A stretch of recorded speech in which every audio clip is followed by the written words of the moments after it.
एक जुझारू साथी को इस मंच पर आमंत्रित करता हूं। भाई उदय सिंह के बारे में कुछ कह नहीं पा रहा हूं, आप हर जगह सुनते होंगे इनके बारे में, इनकी प्रशंसा हर जगह होती है।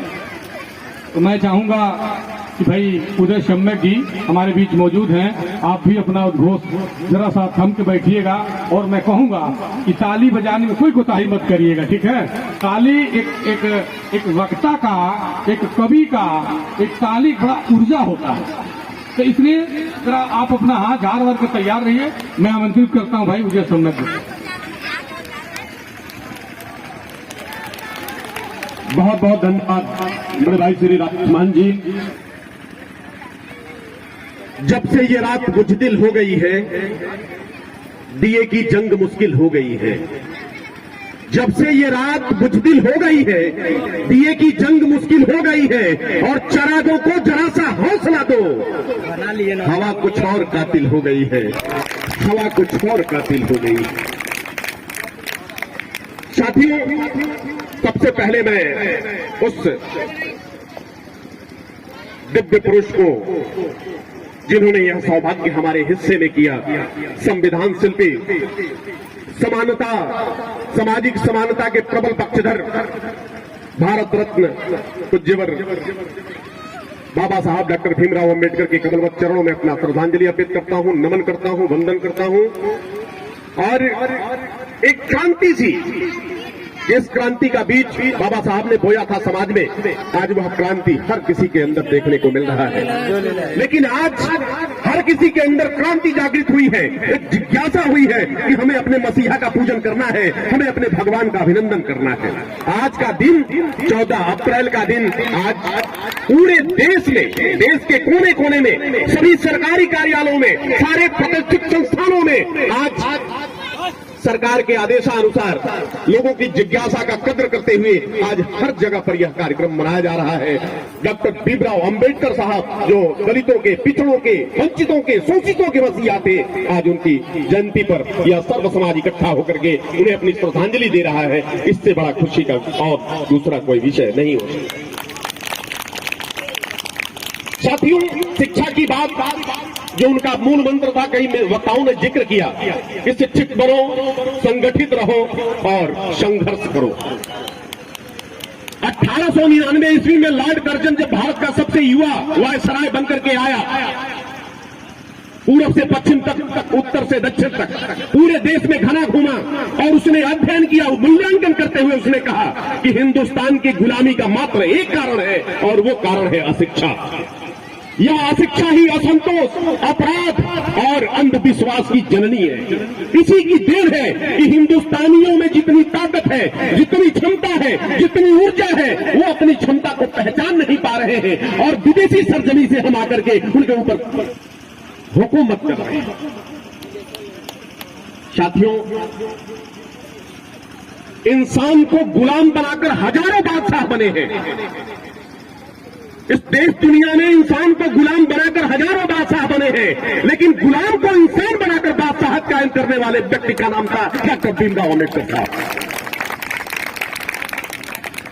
उनके जीवन में कौन कौन सी घटनाएं घटित हुई इसको भूल जाइए। हमारी बहन कह रही थी, बहुत सारे वक्ता जिक्र कर रहे थे कि उनके साथ कैसे कैसे अत्याचार किए गए, उनके साथ कैसे कैसे व्यवहार किए गए, विद्यालय से लेकर के और पढ़ाई के समय अकाल में उन्होंने जिस समस्याओं को झेला, जिन परेशानियों का सामना किया, उसको भूल जाइए। आप याद ये रखिए, किसने आपके साथ गलत व्यवहार किया, किसने आपके साथ असमानता की व्यवहार की, किसने आपके बारे में बुरा कहा, किसने आपको वंचित किया, किसने आपका शोषण किया, इस पर नजर रखने की जरूरत आज नहीं है। आज नजर रखने की जरूरत इस पर है कि हम कौन सा कार्य करेंगे। Doctor B.R. अम्बेडकर साहब ने जिस मार्ग को दिखाया था, जिसके लिए हमें प्रेरित की थी, जो साहस, शक्ति, शौर्य हमारे अंदर भरने का प्रयत्न किया था, आज हिंदुस्तान का हर नागरिक जग चुका है और कोई आज वंचित नहीं है, कोई आज शोषित नहीं है। किसी के ऊपर आप गलत व्यवहार नहीं कर सकते हैं, किसी के साथ ऐसा दुराचार आप नहीं कर सकते। और करेंगे तो उन्होंने कानून में जो अधिकार दिया, जो आपको एक लाठी दी, मजबूत हथियार दिया, उससे वो वंचित भी नहीं हो सकता है। शिक्षा ही एक मूल साधन ऐसा है जो मानव विकास का मूल साधन है। और एक गरीब के बेटे को, एक दलित के बेटे को, एक शोषित वंचित और किसान के बेटे को आईएएस बना सकता है, पीसीएस बना सकता है, आईपीएस बना सकता है, मंत्री बना सकता है, मुख्यमंत्री और प्रधानमंत्री बना सकता है। वो केवल शिक्षा में दम है। डॉक्टर BR अम्बेडकर साहब जैसा कोई हिंदुस्तान का ऐसा व्यक्ति नहीं है जो उनसे ज्यादा शिक्षित रहा हो। आज आपके एक बुलावे पर सारे लोग आ जा रहे हैं। क्यों आ रहे हैं आप सोचिए, देखिए। क्योंकि ये समाज जानता है कि हम इनको वंचित नहीं कर सकते हैं, हम इनको शोषित नहीं कर सकते हैं। यह दलित समाज आगे बढ़कर के नेतृत्व करने की क्षमता पैदा करके आगे बढ़ रहा है। इससे हम अलग नहीं हो सकते। आप जिसको बुलाएंगे वो दौड़ा हुआ आपके अंदर आएगा, अगर आपके अंदर काबिलियत होगी, आपके अंदर ऊर्जा होगी, आपके अंदर योग्यता होगी। आज जब हम लोग छोटे थे, बहुत छोटे थे, तो गर्मी के दिनों में माँ, जाड़े के दिनों में माँ हमें स्वेटर पहनाती थी। हमारे मन में ये भावना जागृत होती थी कि हम क्यों पहने, स्वेटर निकाल के फेंक देते। माँ कहती कि पहन लो बेटा, गर्मी ऊन में होती है। माँ कहती थी कि गर्मी ऊन में होती है, अगर इसको पहनोगे तो ठंडा नहीं लगेगा। ये कॉन्सेप्ट हमने दिमाग में बैठा लिया कि हम स्वेटर क्यों पहने, इसलिए पहने की गर्मी ऊन में होती है। लेकिन जब हमारे कर्म विद्यालयों की तरफ चले तब पता चला कि गर्मी तो जून में होती है। तब पता चला कि गर्मी जून में होती है। और जब विद्यालय में बच्चों के साथ झगड़ा करके घर वापस आते थे तो बाबूजी पीठ पर हाथ रख के कहते कि घबराओ नहीं बेटा, गर्मी इंसान के खून में होती है। लेकिन डॉक्टर भीमराव अंबेडकर साहब का व्यक्तित्व, उनका चरित्र, उनका कृतित्व यह समाज को बताता है कि ना तो गर्मी ऊन में होती है, ना गर्मी जून में होती है, ना ही गर्मी इंसान के खून में होती है। गर्मी तो डॉक्टर भीमराव अंबेडकर साहब जैसे व्यक्तित्वों के जुनून में होती है, जो दबे कुचले अपने भाई बहनों को उठा करके आसमान पर बैठा दिया, उन्हें वो अधिकार दे दिया, वो ताकत दे दी, वो ऊर्जा दे दिया कि उसके तरफ कोई गलत नजर से आज देखने के लिए करता है। एक छोटे से संकल्प की जरूरत, एक छोटे से जिद की जरूरत है। वो संकल्प कैसा होना चाहिए?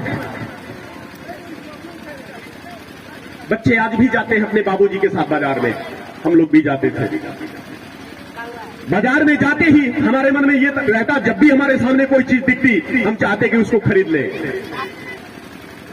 बाबूजी के पास इतने पैसे नहीं होते कि वो हमारा एक टॉफी दिला सके। बाबूजी पैकेट पे हर हाथ रखते, उनका पैकेट खाली होता। वो हमें मनाते, समझाते कि रहने दो, कल समोसा खरीद देंगे, कल तुम्हारा गुब्बारा खरीद देंगे, कल तुम्हारा खिलौना खरीद देंगे। लेकिन हम जिद पकड़ लेते, मिट्टी में, धूल में लौटने लगते कि हमको आज ही चाहिए, अभी चाहिए। और इस जिद के कारण हमारे बापूजी दुकानदार से हाथ जोड़ते, मिन्नतें करते, मनाते, कहते कल पैसा दे दूंगा, आज मेरे बेटे की जिद पूरा करो, इसका सामान दे दो। जीवन में जिस दिन आप उस जिद को पैदा कर लेंगे जो आपने बचपना में की थी, जिस दिन वो जिद आपके जीवन में आ जाएगा, मुझे नहीं लगता है कि कोई भी मंजिल पाने से आपको कोई रोक सकता है। उसी जिद को आज पैदा करने की जरूरत है, उसी जिद को पैदा करने की जरूरत है। उन्होंने कहा कि संघर्ष करो। मैं हमेशा एक बात कहता हूं, हमारे घर के सामने तालाब है, वो तालाब जब भी बरसात का दिन आता है तो भर जाता है। बचपन में हम लोग बाबूजी से पूछते थे, जब भी बरसात आती थी तो मेढक बाहर निकल के टक्कर करने लगते। बाबूजी से हम जिज्ञासा बस पूछते कि ये मेढक जो है बरसात में इतना बोलते हैं, सभी सतवा होने के बाद कहां चले जाते हैं? बाबूजी ने कहा कि जमीन के नीचे चले जाते हैं, फिर जब बारिश होती है तब बाहर आते हैं। हमने ये समझ लिया कि ये मेढक बरसात के बाद जमीन के नीचे चले जाते हैं और फिर बाहर आ जाते हैं।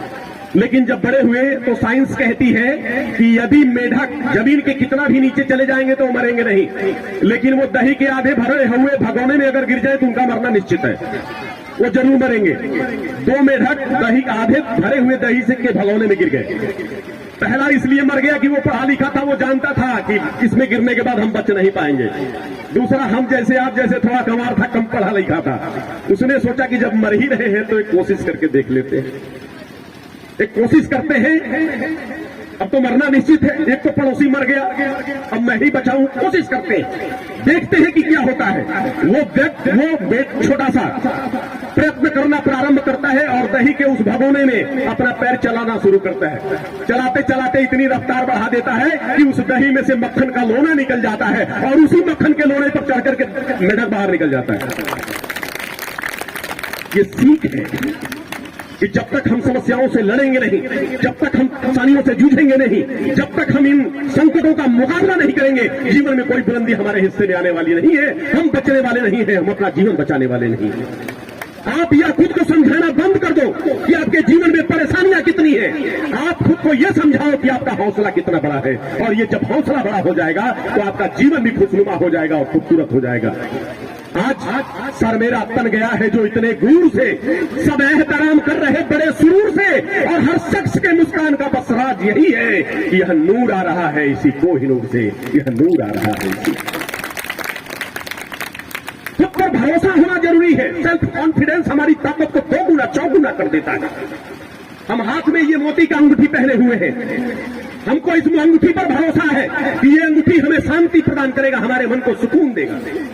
ये गोमेद रत्न जो मैंने धारण किया हुआ है, इस पर मुझे भरोसा है कि हमारे परेशानियों को हर लेगा। हमें घोड़े के काले घोड़े के नाम पर भरोसा है कि इसको पहनेंगे तो हमारे जीवन में परेशानियां खत्म हो जाएंगी। हमें इस धागे पर भरोसा है कि ये धागा बांध लेंगे तो हमारे जीवन की समस्याएं खत्म हो जाएंगी। हमें काले धागे पर भरोसा है कि हमारे बच्चे को नजर नहीं लगेगी। हमें लाल धागे पर भरोसा है कि हमारे प्रगति का मार्ग प्रशस्त करेगा। हमें पीपल के वृक्ष पर भरोसा है, हमें अपने आंगन के उस तुलसी पौधे पर भरोसा है, हमें मंदिर पर भरोसा है, हमें मस्जिद पर भरोसा है, हमें पत्थरों पर भरोसा है। केवल हमें खुद पर भरोसा नहीं है। जिस दिन हमें खुद पर भरोसा पैदा हो जाएगा उस दिन आप डॉक्टर भीमराव अम्बेडकर बन जाएंगे, उनके विचारों पर चलने वाले सिपाही बन जाएंगे और आपका जीवन बदलता हुआ नजर आएगा। मैं बस ये कहते हुए कि तुम और बाप का विश्वास बदल सकते हो, मौत की बेरहमी इतिहास बदल सकते हो, और अगर तुम बाजुओं पर भरोसा कर लो तो ये तो सरजमी है, तुम आकाश बदल सकते हो। ये तो जमी है, तुम आकाश बदल सकते हो।